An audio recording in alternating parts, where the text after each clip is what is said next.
The Aero India 2025 Air Show commenced on February 10, 2025, at the Yelahanka Air Force Station in Bengaluru, India.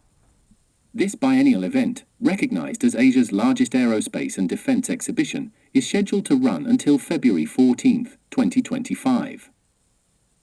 In a first, Army Chief General Upendra Dwivedi and Air Force Air Chief Marshal A.P. Singh conducted a joint sortie in the indigenous light combat aircraft, LCA, Tejas, underscoring the growing synergy between the Indian Army and the Indian Air Force.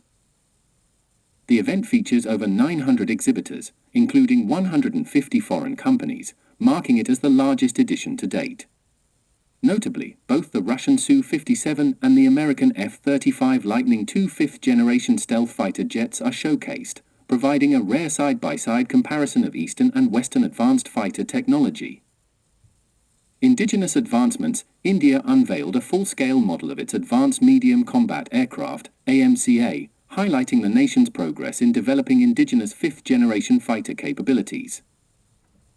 The Indian Navy is showcasing a range of aviation assets, including the MiG-29K, Sea King 42B, Kamov 31, and MH-60R helicopters.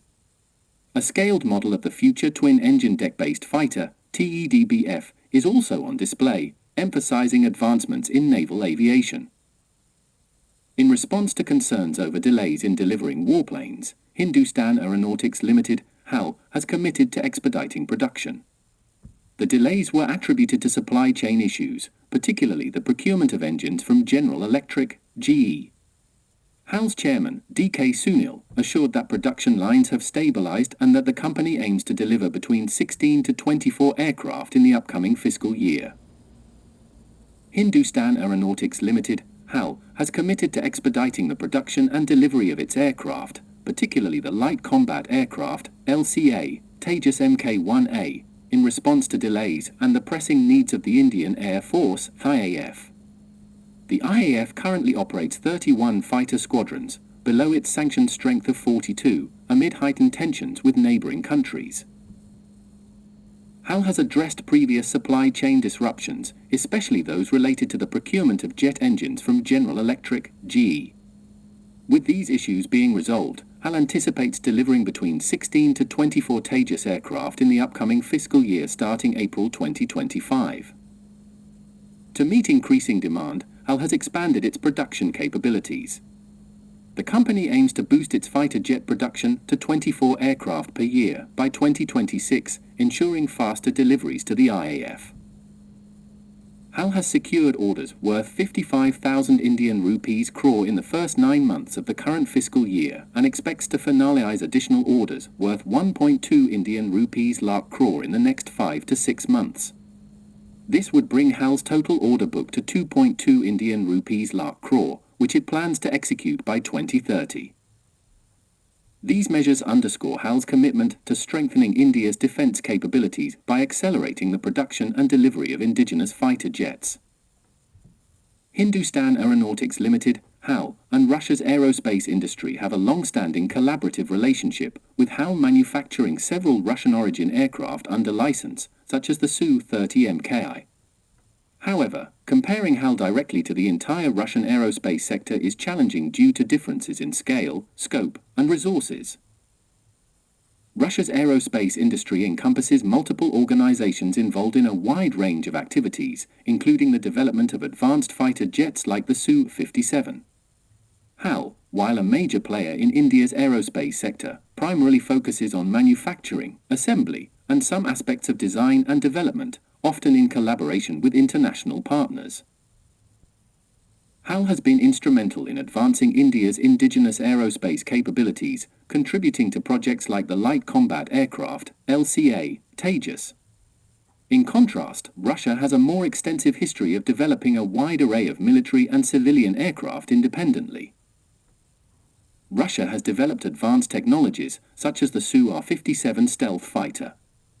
HAL is working towards enhancing its technological base, including efforts to develop indigenous jet engines, though it currently relies on international collaborations for certain high-end technologies. While HAL plays a crucial role in India's aerospace ambitions and has made significant strides in indigenous production and development, the Russian aerospace industry operates on a larger scale with a broader scope of activities. Direct comparisons are complex due to these inherent differences. How do Chinese react? Chinese say that at the Yelahanka Air Force Base in Bangalore. India, which has always been unwilling to lag behind China, invited the United States and Russia, two mortal enemies, to show its strong international influence. In order to save Modi's face, the United States and Russia sent advanced Lightning fighters, and the latter sent Su-57 fighters. It is worth mentioning that Russia sent the familiar Bogdan to Bangalore again this time, driving the Su-57. At the same time, India also exhibited a scale model of its self-developed fifth-generation aircraft.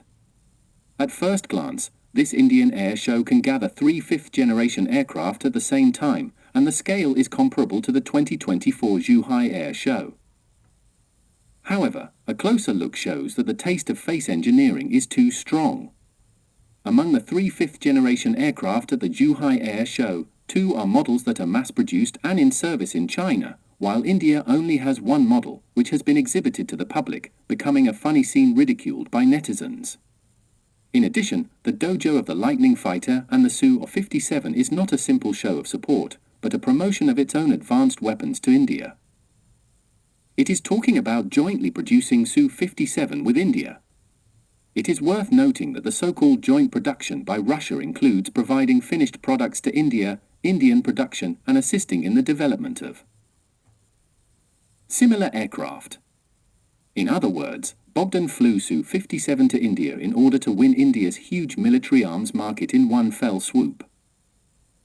India's self-developed fifth-generation aircraft is still in the TPT stage, and it is expected to be mass-produced around 2035.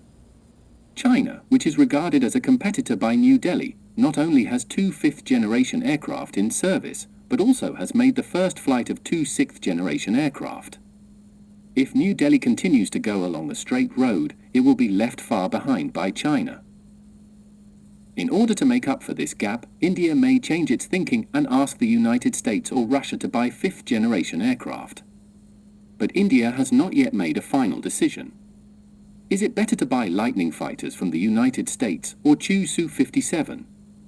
If New Delhi seeks to purchase the Lightning fighter, then India is very likely to become the second South Korea, that is, the Indian Air Force has to apply for the key from the Pentagon in advance if it wants to use the Lightning fighter.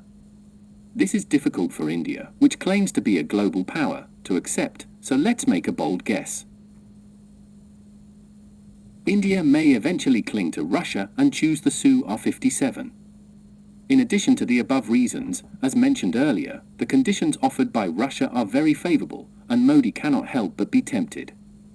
Although the Su-57 is evaluated by the outside world as having poor stealth performance, the aircraft's maneuverability is very outstanding. At the Zhuhai Air Show, it was seen that Bogdan's wonderful performance flying the Su-57, especially the Cobra excitement and short-distance takeoff, which made the Su-57 win unanimous praise. In addition, India has long been a loyal user of Russian weapons, so it is reasonable to choose the Su-57. But for China, whether India buys the Lightning fighter or the Su-57, what China needs to do is to develop ourselves unswervingly, Chinese said. Only when we are strong, no monsters and demons can do anything in front of China, Chinese said.